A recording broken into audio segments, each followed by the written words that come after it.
నమస్కారం,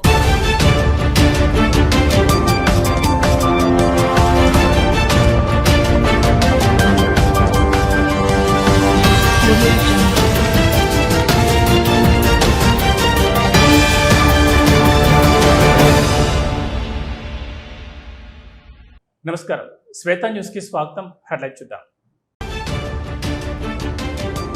ఎల్లంపల్లి ప్రాజెక్టులోకి గంటకు పెరుగుతున్న వరద ఉధృతి. జలకళను సంతరించుకుంటున్న ఎల్లంపల్లి ప్రాజెక్టు పూర్తిస్థాయి సామర్థ్యం 20 టీఎంసీలు కాగా ప్రస్తుతం 14 టీఎంసీలు.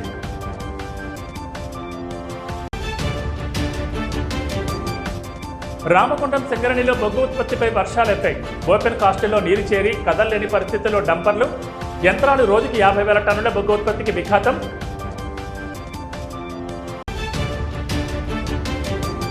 భారీ వర్షాలు కురుస్తున్న నేపథ్యంలో అప్రమత్తమైన ఎమ్మెల్యే రాజ్ ఠాకూర్ పారిశ్రామిక ప్రాంతాల్లో తీసుకోవాల్సిన చర్యలపై అధికారులతో సమీక్ష. వర్షాలు కురుస్తున్న నేపథ్యంలో ప్రజలు జాగ్రత్తగా ఉండాలని సూచన.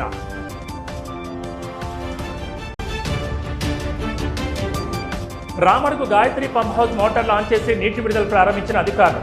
బీఆర్ఎస్ శ్రేణులతో కలిసి ప్రత్యేక పూజలు నిర్వహించిన మాజీ ఎమ్మెల్యే సుంకే.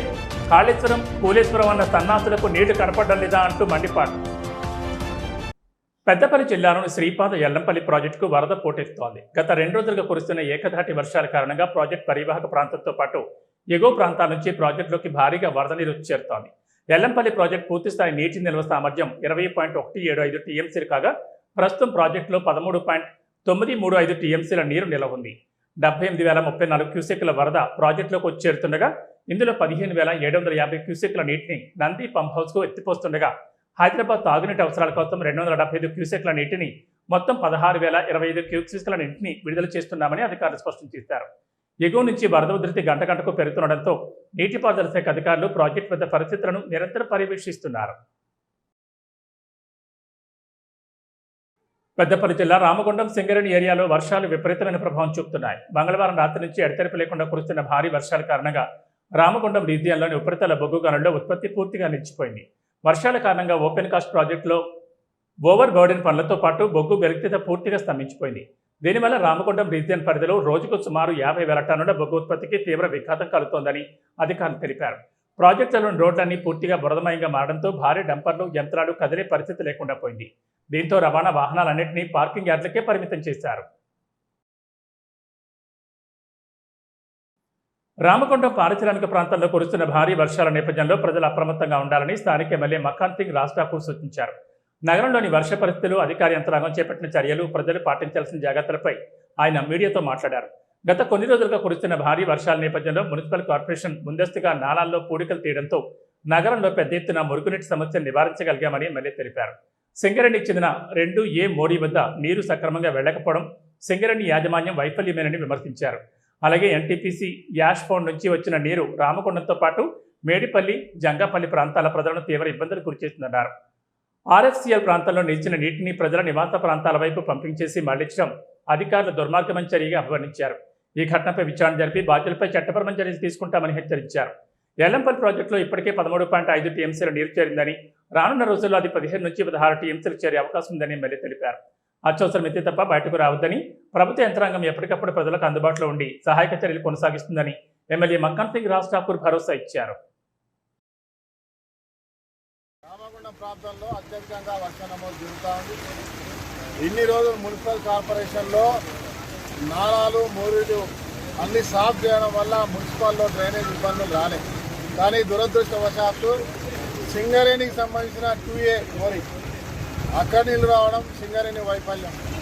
అదే మాదిరిగా ఎన్టీపీసీకి సంబంధించిన యాష్ పాయింట్ నీళ్ళు రామగుండానికి పోవడం, ఎన్టీపీసీ నుంచి మేడిపల్లి, జంగాలపల్లి కాడికి పోవడం ఆ ప్రాంతంలో ఎఫెక్ట్ అయింది. అదే మాదిరిగా ఆర్ఎఫ్సీఎల్లో నీళ్లు నిండిపోయి వాళ్ళు లిఫ్ట్ చేసి మనుషుల మీదకి ఊరు ఉందని తెలిసి కూడా వాళ్ళ మిషనరీ కాపాడుకోవడానికి అక్కడ గోడ కూలిపోయింది. తర్వాత పంపింగ్ చేయడం అనేది దుర్మార్గమైన చర్య. అక్కడ ఆ ఊరంతా కూడా నష్టపోయింది. వెంబటే మా మేయరు, కమిషనరు, నా కుటుంబంతో పాటు పోలీస్ అధికారులు నిజంగా అభినందిస్తూ ఉన్నా. పెద్దపల్లి జిల్లాలో ఒక మాదిరి చెప్పాలంటే ప్రతి ఒక్కరు కూడా ఈ వర్షా సమయంలో పెద్దపల్లిలో బస్ డిపో నిర్మాణ పనులను TSRTC vice chairman and managing director Y నాగిరెడ్డితో కలిసి ప్రభుత్వ విప్ విజయ రమణరావు పరిశీలించారు. బస్ డిపో నిర్మాణ పనులు జరుగుతున్న తీరును అడిగి తెలుసుకున్నారు. ఈ సందర్భంగా వారు మాట్లాడుతూ సుమారు 11 కోట్ల రూపాయలతో నిర్మాణం చేపడుతున్నామని, ప్రజలకు దసరా నాటికి పనులు పూర్తి చేసి అందుబాటులో తీసుకొస్తామన్నారు. బస్ డిపో పూర్తయిన తర్వాత జిల్లా ప్రజలకు బస్సు రవాణా సౌకర్యం మెరుగుపడుతుందన్నారు.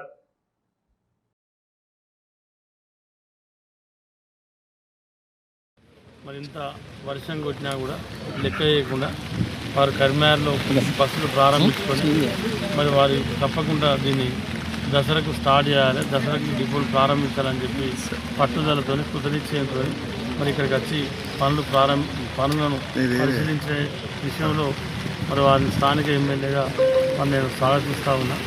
ఎందుకంటే ఇవాళ ఈ ప్రాంత ప్రజల ఆకాంక్ష, ఇది ఒక కళ. మరి ఎందుకంటే అన్ని ప్రాంతాలలో డిపో ఉంది, కానీ ఈ ఉమ్మడి కరీంనగర్ జిల్లాలో మరి 3 రెవెన్యూ డివిజన్లలో పెద్దపల్లి రెవెన్యూ డివిజన్ ఇది స్టార్టింగ్ నుంచి వెళ్ళి మరి రెవెన్యూ డివిజన్ అయినప్పటికీ కూడా మరి జిల్లా హెడ్ క్వార్టర్ అయింది. మరి ముఖ్యమంత్రి రేవంత్ రెడ్డి గారు 2024 డిసెంబర్లో బస్ డిపో ఇవ్వడం జరిగింది. బీఆర్ఎస్ పోరాటాలతో కాంగ్రెస్ ప్రభుత్వం దిగివచ్చిందన్నారు చొప్పదండి మాజీ ఎమ్మెల్యే సుంకె రవిశంకర్. కాళేశ్వరం, కూలేశ్వరం అన్న సన్నాసులకు గాయత్రి పంప్ హౌస్ నీళ్లు కనిపించడం లేదా అంటూ నిలదీశారు.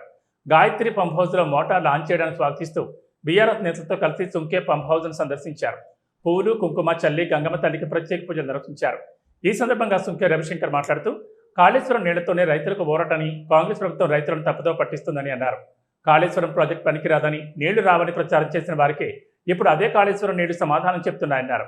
వ్యవసాయ శాఖ మంత్రి తుమ్మల నాగేశ్వరరావు రైతులు వరి వేయొద్దని, నీటి పరిస్థితి అనుకూలంగా లేదని చెప్పారని, మరోవైపు నీటిపారుదల శాఖ మంత్రి ఉత్తమ్ కుమార్ రెడ్డి మాత్రం ఎన్డీఎస్ఏ నివేదిక వచ్చిన తర్వాతే నీటి విడుదలపై నిర్ణయం తీసుకుంటామని చెప్పడం ప్రభుత్వంలోని అయోమయాన్ని బయటపెడుతోందని విమర్శించారు. ముఖ్యమంత్రి ఒక మాట, మంత్రుడు మరో మాట మాట్లాడుతుంటే రైతులు ఎవరిని నమ్మాలని ప్రశ్నించారు. కాళేశ్వరం అంటే ఒక మేడిగడ్డ, ఒక అన్నారం, ఒక సున్నిళ్ళ కాదు. కాళేశ్వరం అంటే ఈ గాయత్రి పంప్ హౌస్ కూడా ఒక కాళేశ్వరంలో వన్ ఆఫ్ ది భాగమే. ఇవాళ ఏం తెలవని ఎడ్డి సన్యాసులు, మరి తెలివిలేని దద్దమ్మలు కాళేశ్వరం కూలిపోయింది నీళ్లు ఏరావు అనేటువంటి ఇవి గోదావరి నీళ్లు. చూడండి, ఇక్కడ గోదావరి నీళ్లు వస్తున్నాయి బ్రహ్మాండంగా. ఇవాళ మరి నిన్న మొన్న రోజు కేటీఆర్ గారు, హరీష్ రావు గారు, మరి మా నియోజకవర్గ రైతాంగం, మరి మేము బీఆర్ఎస్ నాయకులు అందరం కలిసి నిన్న పెద్ద ఎత్తున చొప్పదండి నియోజకవర్గ వ్యాప్తంగా వరద కాలువకు నీళ్లు విడుదల చేయాలని చెప్పి మరి చెప్పగానే మరి నిన్న పెద్ద ఎత్తున ధర్నా జరిగినటువంటి నిరసన కార్యక్రమంలో పెద్ద ఎత్తున వేలాది మంది పాల్గొన్నటువంటి నేపథ్యంలో ఇవాళ బీఆర్ఎస్ పోరాటం ఫలించింది, రైతాంగం కృషి ఫలించింది. ఇలా రైతులు పోరాటం చేసిన దానికి ఇవాళ కాంగ్రెస్ ప్రభుత్వం మరి గద్దె దిగి ఇవాళ నీళ్లను విడుదల చేసినటువంటి సందర్భం వస్తున్న సందర్భంలో మరి మేము ఈ సందర్భంగా హర్షం వ్యక్తం చేస్తూ రైతుల కళ్ళల్లో ఇలా చాలా ఆనందం ఉన్నది. ఇలా రైతుల కళ్ళల్లో చాలా ఆనందం ఉన్నది. ఎందుకున్నదంటే ఇవాళ నీళ్లు వస్తున్నాయి, కాళేశ్వరం జలాశయాలు వస్తున్నాయి. అటు భగవంతుడు మన్నించి ఇవాళ నీళ్లు ఇచ్చేసింది కనుక మరి ఇవాళ సంతోషంగా హర్షాన్ని రైతాంగం అంతా కూడా వ్యక్తం. ఇప్పుడు ఇన్ని రోజులు మరి నీళ్ళు ఇవ్వన్నారుగా, మరి గిన్నె నీళ్ళు ఏ ఎమ్మెల్యేని అడిగినా అక్కడ నీళ్లు లేదు నీకెక్కడికే వస్తాయి అన్నాడు. అక్కడ నీళ్లు లేదు నీకెక్కడికే వస్తాయి.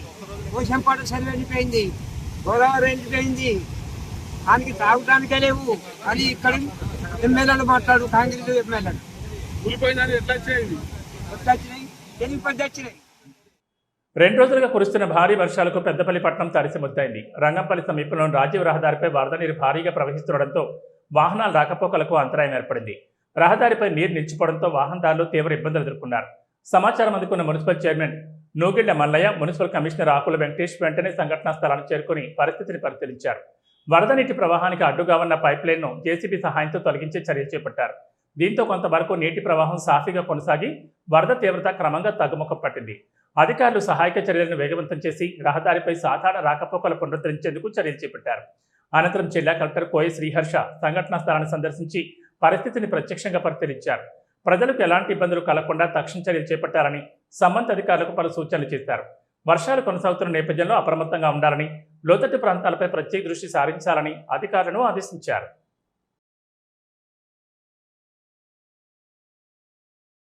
మన పెద్దపల్లి పట్టణంలో నిన్న రాత్రి నుంచి భారీ వర్షాలు కురుస్తున్నాయి.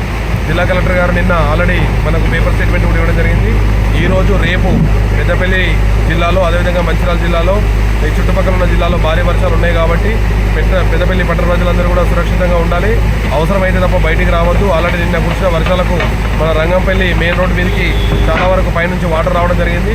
ఇప్పుడే గౌరవ కౌన్సిల్ సభ్యులు మన చైర్మన్ గారు నేను అదేవిధంగా కౌన్సిలర్స్ విజిట్ చేయడం జరిగింది. ఆల్రెడీ చైర్మన్ గారు వచ్చి చూసి వెళ్ళారు. ఇప్పుడు మనం ఎక్కడైతే మెయిన్ రోడ్డు మీద రాకపోకలకు ఎలాంటి ఇబ్బంది కలగకుండా మనము జేసీబీలతోని అవసరం ఉన్న ఏదైతే మట్టి తొలగించి వాటర్ ఫ్లో చేయడం చూస్తున్నాము. దయచేసి ఎవరైతే మనము కూలిపోయే ఇళ్లలో అదేవిధంగా డిలాబరేటెడ్ బిల్డింగ్స్లో నోటీసులు ఇవ్వడం జరిగింది. వాటిలో ఉన్న వాళ్ళు దయచేసి సురక్షిత ప్రాంతాలకు తరలి వెళ్ళాలి. ఎవరికైనా ఎలాంటి అవసరం ఉన్న మున్సిపల్ సిబ్బంది వార్డ్ ఆఫీసర్ కానీ మున్సిపల్ ఆఫీసర్ సంప్రదించినట్టయితే వాళ్ళకి అవసరమైతే అకామిడేషన్ కానీ ఏర్పాటు చేస్తాము. దయచేసి ప్రజలు సురక్షితంగా ఉండి మున్సిపల్కి సహకరించాలి. ఏ అవసరం ఉన్నా కూడా మున్సిపల్లో సంప్రదించాలని. కరీంనగర్ స్మార్ట్ సిటీ టెండర్లలో భారీ కుమ్మక్కు జరిగిందని బీఆర్ఎస్ నేత మాజీ మేయర్ రవీంద్ర సింగ్ అన్నారు. 200 కోట్ల విలువైన యూడీఐఎఫ్ నిధుల టెండర్లలో నిబంధనలకు విరుద్ధంగా 5% ఎక్సెస్కి పనులను కట్టబెట్టారని ఆరోపించారు. 10 కోట్ల రూపాయలు దాటితే టెండర్ల కమిటీకి పంపాలనే నియమాన్ని పక్కన పెట్టి ప్రజాధనాన్ని దుర్వినియోగం చేస్తున్నారని మండిపడ్డారు. 50 లక్షల పనుల్లో 1% తేడా వస్తేనే సింగిల్ టెండర్ను రద్దు చేసే అధికారులు మరి 200 కోట్ల టెండర్లలో ఇంత పెద్ద ఎక్సెస్ మొత్తాన్ని ఎలా ఆమోదించారని ప్రశ్నించారు. గతంలో నాణ్యత లేదని కేంద్ర మంత్రి బండి సంజయ్ ఫిర్యాదు చేసిన ఎస్ఆర్ఆర్ అయ్యప్ప కంపెనీలకే మళ్లీ 180 కోట్ల డ్రైనేజ్ పనులు అప్పగించడంపై అనుమానాలు వ్యక్తం చేశారు. ఇందులో 30 నుంచి 40 కోట్ల వరకు చేతులు మారాయనే ప్రచారం జరుగుతుందన్నారు. ముందస్తు ప్రణాళిక లేకుండా 20,000 ఛాంబర్ల కోసం కరీంనగర్ రోడ్లను ధ్వంసం చేస్తున్నారని, సీతారాంపూర్, కితాన్ నగర్, అలుగునూర్, సదాశివపల్లిలో నిర్మించబోయే 4 ఎస్టీపీల స్థలాలు లెవెల్స్ అసలు సరిగ్గా లేవని స్పష్టం చేశారు. కేవలం కమిషన్ల కోసమే ఈ ప్రక్రియ నడుస్తోందని ధ్వజమెత్తారు. ప్రజా ప్రయోజనం దృష్ట్యా ఈ టెండర్లను వెంటనే రద్దు చేసి రీటెండర్లు పిలవాలని, లేకపోతే న్యాయస్థానాన్ని ఆశ్రయిస్తామని హెచ్చరించారు. స్మార్ట్ సిటీ రావడానికి ఏకైక ప్రధాన కారణంలో దాంట్లో 12 మార్కులు 10 మార్కులు ఉంటాయి. ఆ 10 మార్కులు అండర్ గ్రౌండ్ మనం స్టార్ట్ చేసినందుకు, ఎస్టీపీ నిర్మాణం చేసినందుకు కరీంనగర్లో, దాని ద్వారా మనకు స్మార్ట్ సిటీ రావడం జరిగింది. దాంట్లో భాగంగా స్మార్ట్ సిటీ వర్కులు స్టార్ట్ చేసేటప్పుడు ప్రతి ఒక్క దాంట్లో తప్పనిసరిగా డ్రైనేజ్ నిర్మాణం చేయాలన్నా, సీసీ రోడ్ నిర్మాణం చేయాలన్నా తప్పనిసరిగా అండర్ గ్రౌండ్ డ్రైనేజ్కు 2 లింక్ కలపాలి అని, అలాగనే ఇన్స్పెక్షన్ ఛాంబర్స్ కూడా నిర్మాణం చేయాలి. దాని ద్వారా ప్రజలకు సౌకర్యంగా ఉంటుంది, వాటికి అన్నిటికీ నంబర్లు వేయాలి అనే ఆలోచనతోటి అండర్ గ్రౌండ్ డ్రైనేజ్ కనెక్షన్ చేయాలన్నారు. కానీ స్మార్ట్ సిటీ వాళ్ళు ఎక్కడ కూడా ఒక్కటి కూడా ఇన్స్పెక్షన్ ఛాంబర్ కట్టలేదు, సింగల్. అలాగనే ప్రధాన అండర్ గ్రౌండ్ డ్రైనేజ్ అయితే ఉందో దానికి ఎక్కడ కూడా కనెక్షన్ ఇవ్వలేదు. యుద్ధ ప్రాతిపాదికమైన ఎవరు చూడకుండా, కనెక్షన్స్ ఇవ్వకుండా, ఇంటర్ కనెక్షన్స్ ఇవ్వకుండా, అది ఆయన మెయిన్ ట్రంక్ లైన్ కూడా కనెక్షన్ ఇవ్వకుండా నిర్మాణం చేయడం జరిగింది. అది ఎస్ఆర్ఆర్ వాళ్ళు, ఎస్ఆర్ఆర్ కన్స్ట్రక్షన్. సో ఈరోజు కూడా ఈ అండర్ గ్రౌండ్ డ్రైనేజ్కు సేమ్ కాంట్రాక్టర్ 180 కోట్ల ఎప్పుడైతే స్మార్ట్ సిటీ కాంట్రాక్టర్ చేసిండో అదే కాంట్రాక్టర్ ఈరోజు ఎస్ఆర్ఆర్ ప్లస్ అయ్యప్ప జేవి అంటే జాయింట్ వెంచర్ ఇద్దరు కలిసి దీన్ని చేస్తున్నారు. దీంట్లో పాల్గొన్నది కేవలం 2 కంపెనీలే. ఒకటేమో కృషి ఇన్ఫ్రాస్ట్రక్చర్, ఇంకొకటి సర్వనాశనం చేసిన స్మార్ట్ సిటీ కాంట్రాక్టర్. సిద్దిపేట జిల్లా హుస్నాబాద్ గౌరవెల్లి ప్రాజెక్టు పర్యావరణ అనుమతులకు సుప్రీంకోర్టు గ్రీన్ సిగ్నల్ ఇచ్చింది. దీంతో ఎన్నో ఏళ్లుగా నిలిచిపోయిన గౌరవెల్లి ప్రాజెక్టు పూర్తిస్థాయి నిర్మాణానికి ఎట్టకేలకు మోక్షం లభించింది. పర్యావరణ అనుమతులు లేకుండానే గౌరవెల్లి ప్రాజెక్టు నిర్మిస్తున్నారని గత బీఆర్ఎస్ ప్రభుత్వ హయాంలో కొంతమంది భూ నిర్వాసితులు సుప్రీంకోర్టులో వేసిన కేసులతో పాటు ఎన్జీటీ వనశక్తి కేసుల కారణంగా ప్రాజెక్టు పనులు నిలిచిపోయాయి. రాష్ట్రంలోని కీలక సాగునీటి ప్రాజెక్టులకు సంబంధించి ఇప్పటికే మంజూరైన పర్యావరణ అనుమతులు చెల్లుబాటులో ఉంటాయని తాజాగా సుప్రీంకోర్టు స్పష్టం చేసింది. దీంతో 95% పూర్తయిన గౌరవెల్లి ప్రాజెక్టు పూర్తిస్థాయి నిర్మాణానికి మార్గం సుగమైంది. 8.23 టీఎంసీల సామర్థ్యంతో నిర్మిస్తున్న గౌరవెల్లి ప్రాజెక్టు పూర్తయితే 1,20,000 ఎకరాలకు పైగా సాగునీరు అంది హుస్నాబాద్ ప్రాంతం సస్యశ్యామలం కానుంది. ప్రాజెక్టుకు సుప్రీంకోర్టు గ్రీన్ సిగ్నల్ ఇవ్వడంతో హుస్నాబాద్ అంబేద్కర్ చౌరస్తాలో కాంగ్రెస్ నాయకులు టపాసులు కాల్చి సంబరాలు జరుపుకున్నారు. అంబేద్కర్ విగ్రహానికి పూలమాలలు వేసి మిఠాయిలు పంపిణీ చేశారు. ప్రజాప్రభుత్వం మంత్రి పొన్నం ప్రభాకర్ కృషితో సుప్రీంకోర్టులో ప్రాజెక్టు నిర్మాణానికి అనుమతి లభించి మార్గం సుగమమైందని సంతోషం వ్యక్తం చేశారు. రాష్ట్రంలోని ప్రజాపాలన ప్రభుత్వం రైతు సంక్షేమ ప్రభుత్వం అని గుర్తు చేశారు.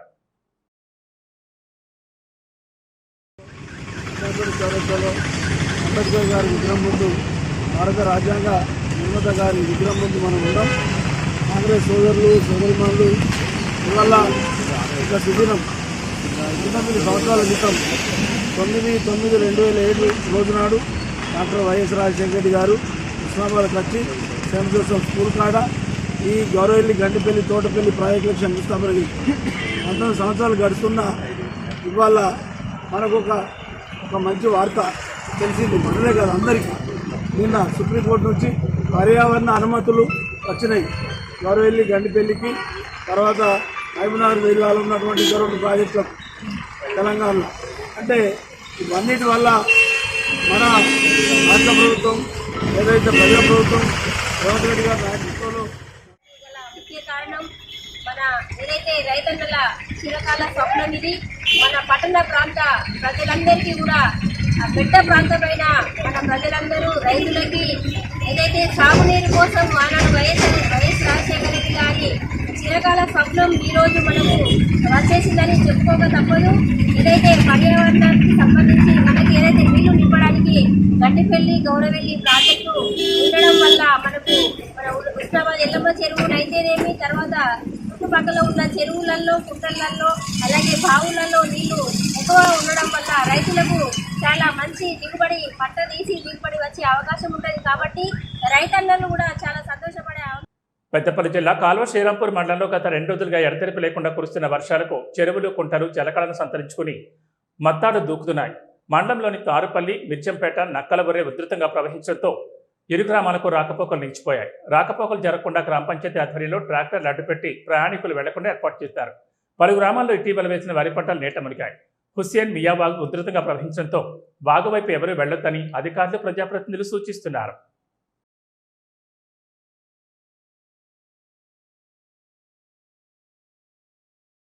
కరీంనగర్లో రోడ్ల దుస్థితిని నిరసిస్తూ సామాజిక కార్యకర్త కోట శ్యామ్కుమార్ ఆందోళన దిగారు. సివిల్ ఆసుపత్రి వద్ద గుంతలు పడ్డ రోడ్డు వద్ద బైఠాయించి నిరసన వ్యక్తం చేశారు. ఈ సందర్భంగా శ్యామ్కుమార్ మాట్లాడుతూ కరీంనగర్ సివిల్ ఆసుపత్రి నుంచి రాజా థియేటర్ వైపు వెళ్లే రోడ్డును అభివృద్ధి చేయడంలో పాలకులు విఫలమయ్యారన్నారు. డెలివరీ కోసం ఆసుపత్రికి వచ్చే మహిళలు ఈ రోడ్డుపైకి రాగానే ఆసుపత్రులతో అవసరం లేకుండా రోడ్డుపైన డెలివరీ అవుతుందని, గుండెపోటుతో వచ్చేవారు ఈ గుంతల వద్ద రోడ్డుపైకి రాగానే ప్రాణాలు కోల్పోతున్నారని ఆందోళన వ్యక్తం చేశారు. కరీంనగర్ అభివృద్ధి కోసం 800 కోట్లు వచ్చాయని మున్సిపల్ పాలకవర్గం ప్రచారం చేసుకుంటుంటే కరీంనగర్ స్మార్ట్ సిటీ అభివృద్ధి కోసం 20,000 కోట్లు తీసుకొచ్చి అభివృద్ధి చేశానని కేంద్ర మంత్రి బండి సంజయ్ చెప్పుకుంటున్నారని, అభివృద్ధి అంటే గుంతలపడ్డ రోడ్లా అంటూ నిలదీశారు. తమకు రాజకీయ నాయకులపై మాకు నమ్మకం లేదని, అధికారులైన కలెక్టర్, మున్సిపల్ కమిషనర్ అభివృద్ధి పనులు చేపట్టాలని కోరారు.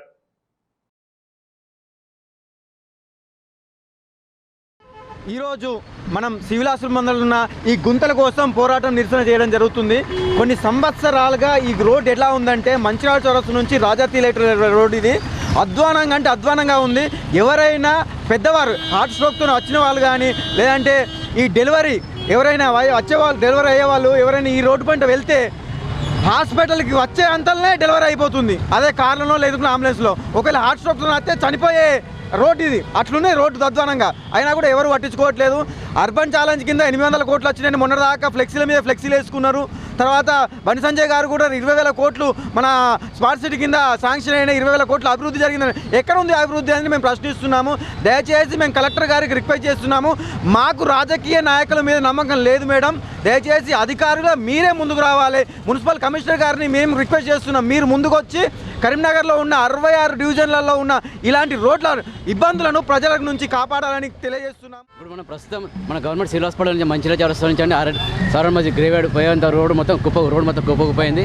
ఈ రోడ్డు వచ్చేసి మున్సిపల్ ఇంటర్ కనెక్టివిటీ రోడ్ కాదు కాబట్టి మున్సిపల్ కమిషనర్ గారు ప్రఫుల్ దేశాయ్ గారు దీని మీద శ్రద్ధ పెడతలేరు. ఈ రోడ్ వచ్చేసి ఆర్ఎన్బి రోడ్ కాబట్టి కలెక్టర్ గారు మీరే శ్రద్ధ పెట్టి ఈ ఆర్ఎన్బి డిపార్ట్మెంట్ సంబంధించిన రోడ్ కాబట్టి రోడ్ అని నిర్మాణం చేయాలి. మరి ఇక్కడ చూసుకుంటే కరీంనగర్లో 20,000 కోట్లు తీసుకొచ్చారన్నారు బండి సంజయ్ గారు. మరి 20,000 కోట్ల రూపాయలు మొత్తం ఈ కుల సంఘాల భవనాలకు, ఫంక్షన్ హాలకు, వాళ్ళకి వీళ్ళకి మొత్తం చిల్లర ఖర్చు పెట్టిన బండి సంజయ్ గారు. మరి మీ దగ్గర ఉన్నాయి ఎంపీ ల్యాండ్స్ నిధులు ఉన్నాయి. మరి ఎంపీ ల్యాండ్స్ కింద నిధుల కింద రోడ్డు నిర్మాణం చేయాలి.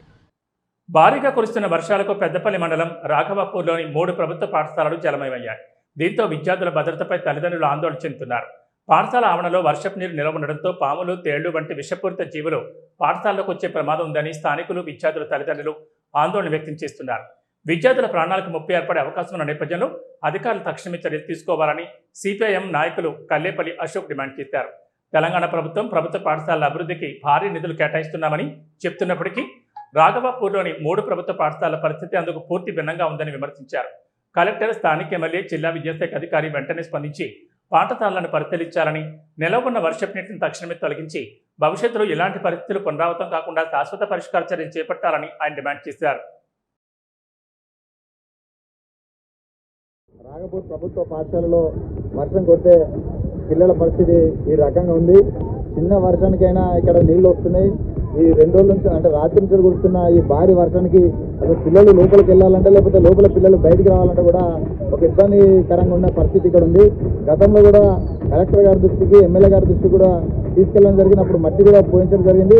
కానీ అది ఇక్కడ కూడా సరిపోయినట్టుగా కనబడుతుంది.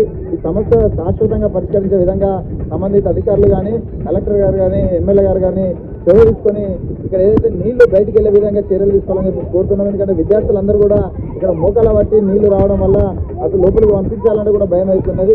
ఈ పక్కన కూడా మొత్తం ఖాళీ ప్లేస్ ఉండడం, ఆ పొలాలు ఉండడం వల్ల లోపలికి పాములు, ఆ తేళ్లు కూడా వచ్చి ఆ పిల్లలను కాటేసే విధంగా ఉంది. కాబట్టి తక్షణమే ఇట్లాంటి ఇబ్బందులు లేకుండా స్కూల్ని ఈ సమస్యను పరిష్కరించాలని చెప్పేసి మేము కోరుతున్నాము. ఈ విద్యాశాఖ మంత్రి కూడా ఏదైతే విద్యాశాఖ మంత్రి కూడా మన తెలంగాణ రాష్ట్రానికి లేడు. ఎందుకంటే ముఖ్యమంత్రి దగ్గరనే ఈ విద్యాశాఖను కూడా పెట్టుకోవడం జరిగింది. కాబట్టి ఒక విద్యాశాఖ మంత్రి ఉంటే స్కూల్లో ఉన్న సమస్యలు ఏంటి, ఆ సమస్యల పరిష్కారానికి మార్గాలు ఏంటనేది ఒక అవగాహన ఉండేది. విద్యార్థులు, నిరుద్యోగుల పట్ల కాంగ్రెస్ ప్రభుత్వం సీఎం రేవంత్ రెడ్డి అనుసరిస్తున్న తీరును నిరసిస్తూ కరీంనగర్లో బీజేవైఎం ఆందోళన దిగింది. తెలంగాణ చౌక్లో సీఎం రేవంత్ రెడ్డి దిష్టిబొమ్మను దగ్ధం చేసేందుకు యత్నించారు బీజేవైఎం నేతలు. అయితే పోలీసులు అడ్డుకుని దిష్టిబొమ్మను లాక్కోవడంతో పోలీసులకు, బీజేవైఎం నేతలకు మధ్య కాసేపు వాగ్వాదం చోటు చేసుకుని పరిస్థితి ఉద్రిక్తతకు దారితీస్తుంది. అనంతరం రోడ్డుపై బైఠాయించిన బీజేవైఎం శ్రేణులు ధర్నా నిర్వహించారు. ప్లకార్డులతో కాంగ్రెస్ ప్రభుత్వానికి, సీఎం రేవంత్ రెడ్డికి వ్యతిరేకంగా నినాదాలు చేశారు. 420 బోగస్ హామీలతో గద్దెనెక్కిన సీఎం రేవంత్ రెడ్డి గద్దెనెక్కిన తర్వాత విద్యార్థులు, నిరుద్యోగులను మోసం చేశారన్నారు. అధికారంలోకి వస్తే 2 లక్షల ఉద్యోగాలకు జాబ్ క్యాలెండర్ విడుదల చేస్తామన్న హామీ ఏమైందని నిలదీశారు. డీజీపీ 19,000 ఉద్యోగాలకు నోటిఫికేషన్ ఇస్తామంటే కేవలం 7,400 పోస్టులకే నోటిఫికేషన్ విడుదల చేయడం సిగ్గుచేటన్నారు. విద్యార్థులకు రావాల్సిన స్కాలర్షిప్, ఫీజు రియంబర్స్మెంట్ కోసం ఉద్యమం ప్రారంభించామన్న బీజేవైఎం నేతలు రాబోయే రోజుల్లో కాంగ్రెస్ ప్రభుత్వాన్ని కూల్చి తగిన గుణపాఠం చెప్తామని హెచ్చరించారు.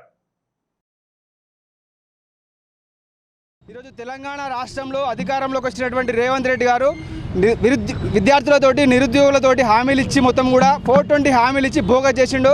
2 లక్షల ఉద్యోగాలు ఇస్తామని చెప్పి, జాబ్ క్యాలెండర్ విడుదల చేస్తామని చెప్పి గప్పాలు కొట్టినటువంటి పొట్టి రేవంత్ రెడ్డి గారు, గుంపు మేస్త్రి గారు, మీరు ఏం చేస్తున్నారో మీకు అర్థమవుతుందా? అధికారంలోకి వచ్చిన తర్వాత మీరు ఒక్క నోటిఫికేషన్ కూడా ఇచ్చినటువంటి పరిస్థితి లేదు. ఇచ్చినటువంటి పోస్టులు 19,000 పోస్టులు ఇస్తామని చెప్పి డీజీపీ గారు చెప్పిన తర్వాత 7,400 పోస్టులు ఇవ్వడానికి మీకు సిగ్గుగా లేదా? ఈరోజు నిరుద్యోగులతో ఆటలాడుతున్నటువంటి రేవంత్ రెడ్డి గారు తెలంగాణ రాష్ట్రంలో ఇచ్చినటువంటి హామీలన్నీ కూడా బోగస్ అయిపోయినాయి. స్కూటీలు ఇస్తామని చెప్పి 2,500 ఇస్తామని చెప్పి 10 లక్షల రూపాయల విద్యార్థి కార్డు ఇస్తామని చెప్పినటువంటి రేవంత్ రెడ్డి గారు మీరు 2 లక్షల ఉద్యోగాలు ఎప్పుడు ఇస్తారని చెప్పి ఈరోజు ప్రశ్నిస్తూ ఉంది యువత. అదేవిధంగా ఈరోజు రాష్ట్ర వ్యాప్తంగా కూడా భారతీయ జనతా యువ మోర్చా ఆధ్వర్యంలో, కరీంనగర్ జిల్లా శాఖ ఆధ్వర్యంలో ఈరోజు మరి ఏదైతే పోలీస్ నోటిఫికేషన్ రిలీజ్ చేసినటువంటి రేవంత్ రెడ్డి ముఖ్యమంత్రి మరి 19,000 పోస్టులు డీజీపీ గారు, సివి ఆనంద్ గారు 19,000 పోస్టులు మాకు అవసరం ఉన్నాయి, దాని ప్రకారమే ప్రభుత్వం కూడా నడుచుకుంటుందని చెప్పేసి చెప్పడం జరిగింది. కానీ దానికి వ్యతిరేకంగా రేవంత్ రెడ్డి ప్రభుత్వం 7,400 పోస్టులను రిలీజ్ చేయడం జరిగింది. దీని వైఖరి చూస్తూ ఉంటే నిరుద్యోగులతో చెలగాటం ఆడేటువంటి పరిస్థితి ఎదురైంది. అదేవిధంగా నిరుద్యోగులు తలుచుకుంటే ఈ ప్రభుత్వాన్ని గద్దెదించేటువంటి రోజులు, అదేవిధంగా సమాధి కట్టే రోజులు దగ్గరలోనే ఉన్నాయని చెప్పేసి మేము ఈ సందర్భంగా తెలియజేస్తా ఉన్నాం. ఆర్థిక ఇబ్బందులు విద్యార్థుల ఉన్నత విద్యకు అడ్డంగా మారకుండా ప్రతిభకు ప్రోత్సాహం అందించాలనే సంకల్పంతో Jyothishmathi institute of technology and science మరోసారి తన సామాజిక బాధ్యతను చాటుకుంది. కళాశాలలో బీటెక్ ప్రథమ సంవత్సరం ప్రవేశం పొందిన 82 మంది విద్యార్థులకు ఒక్కొక్కరికి 18,000 చొప్పున స్కాలర్షిప్ చెక్కులను పంపిణీ చేసింది. భవిష్యత్తులో కూడా చెక్కుల పంపిణీ కార్యక్రమాన్ని కొనసాగించనున్నట్లు చైర్మన్ సాగర్రావు తెలిపారు. అలాగే బంగారు పథకాలు సాధించిన విద్యార్థులకు నగదు ప్రోత్సాహకం అందజేసినట్లు చెప్పారు. ఈ సందర్భంగా ఆయన మాట్లాడుతూ విద్య అనేది ప్రతి విద్యార్థి జీవితాన్ని తీర్చిదిద్దే అత్యంత విలువైన సంపద అని పేర్కొన్నారు. ప్రతిభ ఉన్న విద్యార్థులు కేవలం ఆర్థిక పరిస్థితుల కారణంగా తమ విద్యను మధ్యలోనే ఆపేయాల్సిన పరిస్థితులు రాకూడదనే ఉద్దేశంతో ఈ స్కాలర్షిప్ పథకాన్ని ప్రారంభించినట్లు తెలిపారు. విద్యార్థులు ఈ ఆర్థిక ఒత్తిడికి లోను కాకుండా పూర్తి ఏకాగ్రతతో విద్యాభ్యాసంపై దృష్టి సారించి తమ లక్ష్యాలను సాధించాలని సూచించారు.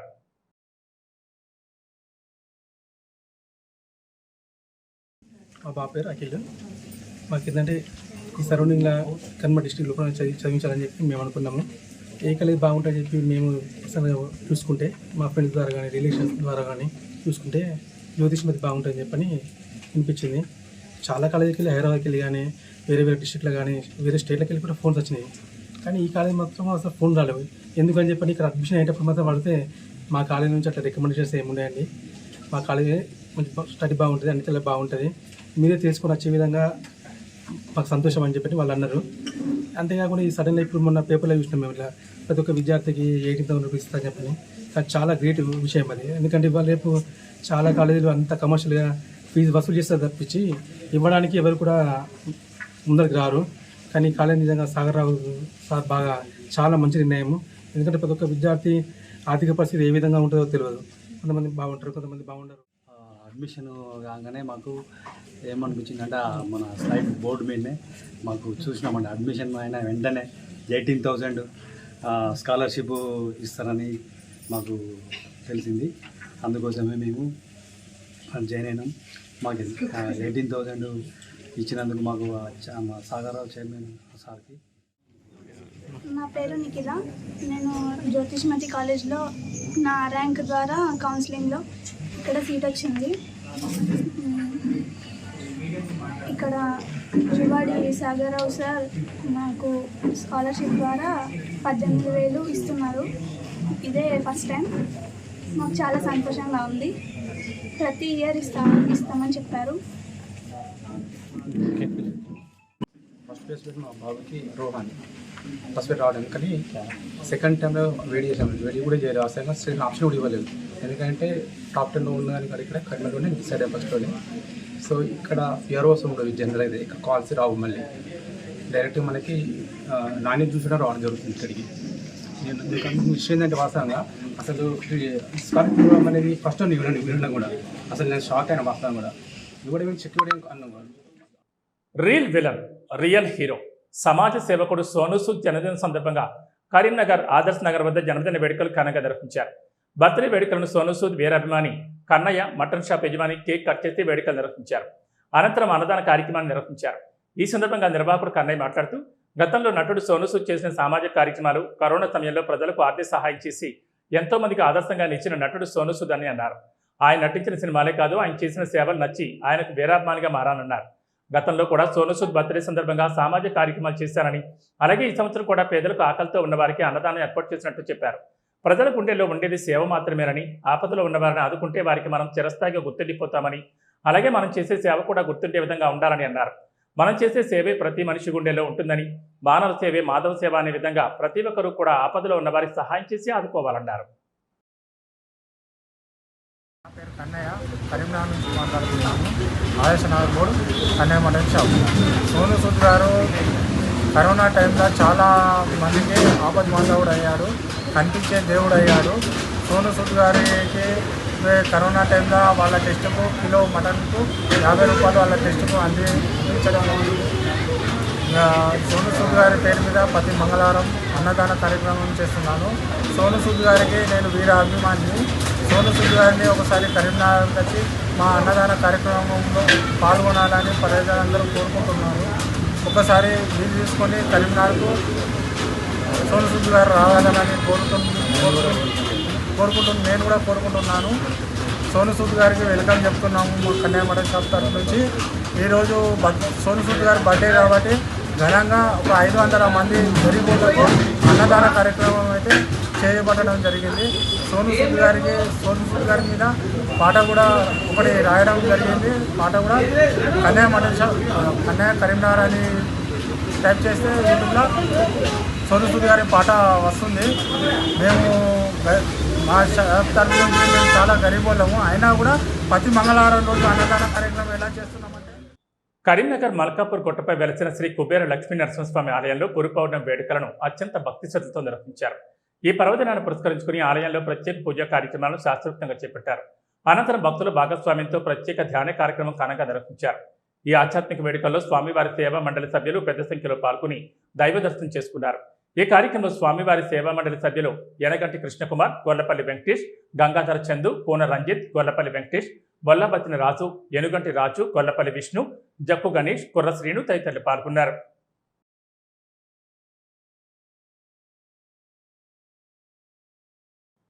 ప్రముఖ సినీ నటుడు సేవా కార్యక్రమాలకు చిరునామాగా నిలిచిన సోనూ సూద్ పుట్టినరోజు సందర్భంగా కరీంనగర్లో అభిమానులు వినూత్నంగా రక్తదాన శిబిరం నిర్వహించారు. గాలిపల్లి కుమార్ ఆధ్వర్యంలో ఏర్పాటు చేసిన కార్యక్రమంలో 10 మంది యువకులు స్వచ్ఛందంగా రక్తదానం చేసి మానవత్వాన్ని చాటుకున్నారు. ఈ సేవా కార్యక్రమాన్ని విజయవంతంగా నిర్వహించడంలో వడ్లూరి అశోక్ కీలక పాత్ర పోషించగా ఆయనకు నిర్వాహకులు ప్రత్యేకంగా కృతజ్ఞతలు తెలిపారు. ఈ సందర్భంగా గాలిపల్లి కుమార్ మాట్లాడుతూ సమాజ సేవ పట్ల అంకిత భావంతో కోట్లాది మందికి ఆదర్శంగా నిచ్చిన సోనూ సూద్ సేవా స్ఫూర్తితోనే ఈ రక్తదాన కార్యక్రమం చేపట్టామని తెలిపారు. రక్తం అందక ఎవరూ ప్రాణాలు కోల్పోకూడదనే ఉద్దేశంతో ఆయన జన్మదినాన్ని పురస్కరించుకుని ఈ కార్యక్రమం నిర్వహించామని పేర్కొన్నారు. అలాగే సోనూ సూద్ మరెన్నో సేవా కార్యక్రమాలు చేస్తూ నిండు నూరేళ్లు ఆరోగ్యంగా ఆనందంగా జీవించాలని కరీంనగర్ జిల్లా అభిమానుల తరపున ఆకాంక్షించారు.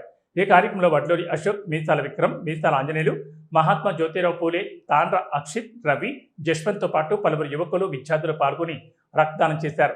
రక్తదానం చేసిన ప్రతి ఒక్కరికి నిర్వాహకులు ప్రత్యేక ధన్యవాదాలు తెలియజేస్తూ మరింత మంది యువత స్వచ్ఛందంగా రక్తదానానికి ముందుకు రావాలని పిలుపునిచ్చారు. శ్వేత న్యూస్ ముగించే ముందు హెడ్లైన్స్ మరోసారి. ఎల్లంపల్లి ప్రాజెక్టులోకి గంటకు పెరుగుతున్న వరద ఉధృతి. జలకళను సంతరించుకుంటున్న ఎల్లంపల్లి ప్రాజెక్టు పూర్తిస్థాయి సామర్థ్యం 20 టీఎంసీలు కాగా ప్రస్తుతం 14 టీఎంసీలు.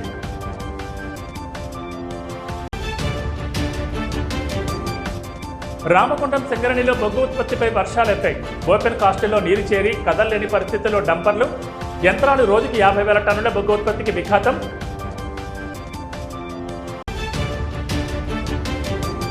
భారీ వర్షాలు కురుస్తున్న నేపథ్యంలో అప్రమత్తమైన ఎమ్మెల్యే రాజ్ ఠాకూర్. పారిశ్రామిక ప్రాంతాల్లో తీసుకోవాల్సిన చర్యలపై అధికారులతో సమీక్ష. వర్షాలు కురుస్తున్న నేపథ్యంలో ప్రజలు జాగ్రత్తగా ఉండాలని సూచన.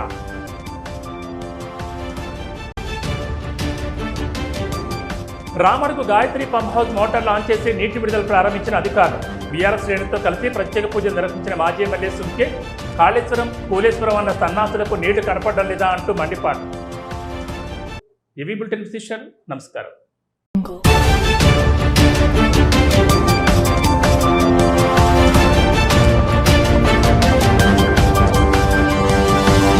Thank you.